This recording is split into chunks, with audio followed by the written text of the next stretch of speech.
జగిత్యాల జిల్లా మెట్పల్లిలో వీధి కుక్కలు బీభత్సాన్ని సృష్టించాయి. బోయవాడకు చెందిన మన్విత్ అనే 3 ఏళ్ల బాబుపై వీధి కుక్క దాడి చేసింది. గాయపడిన బాలుని కుటుంబ సభ్యులు చికిత్స కోసం ప్రభుత్వ ఆసుపత్రికి తరలించి వైద్యం చేయిస్తున్నారు. ఇంటి ముందు ఆడుకుంటున్న సమయంలో మన్విత్పై కుక్క విచక్షణారహితంగా దాడి చేసిందని కుటుంబ సభ్యులు ఆవేదన వ్యక్తం చేశారు. దుబ్బవాడలో ఇప్పటికీ 20 మందికి పైగా శునకాల దాడిలో గాయపడ్డారు. రోడ్లపైన కుక్కలు ఉండడంతో బయటకు వెళదామంటే భయమేస్తుందని స్థానికులు వాపోతున్నారు.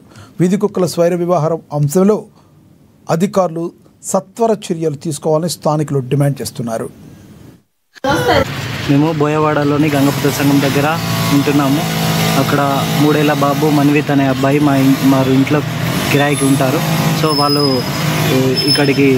అక్కడ బాబు ఆడుకునే సమయంలో వచ్చేసి కుక్కలు అనేటివి తనపైన దాడి చేశాయి, తీవ్రంగా గాయపరిచాయి. వెంటనే మేము ప్రభుత్వ ఆసుపత్రికి తరలించాము. ఈ 2 monthsలో దాదాపు ఒక 20 వరకు కేసెస్ అయినాయి.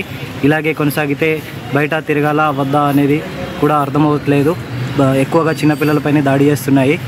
సో దీనికి మున్సిపల్ అధికారులు కానీ ఎవరైనా చర్యలు